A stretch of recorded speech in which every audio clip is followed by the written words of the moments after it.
My remarks today will cover what was agreed at COP26, the significance of the Glasgow Climate Pact, and what should happen in 2022 to operationalize commitments and initiatives and drive action in line with the Paris Agreement average global temperature goals.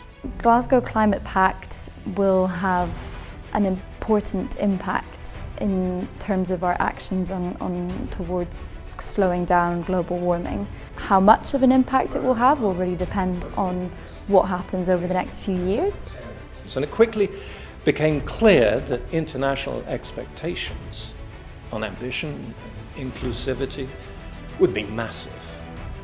Countries, businesses, NGOs and individuals made an unambiguous call for urgent climate action which would keep the 1.5 degree target alive. Coal is the single biggest contributor to human-created climate change. Moving out of coal as quickly as possible has to be a top priority.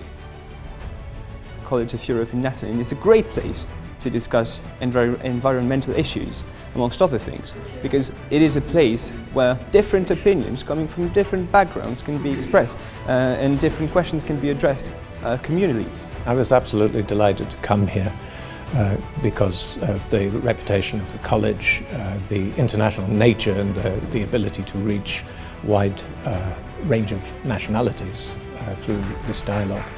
And the college's engagement, the series of lectures on climate transition means that it was directly relevant for the messages I wanted to discuss.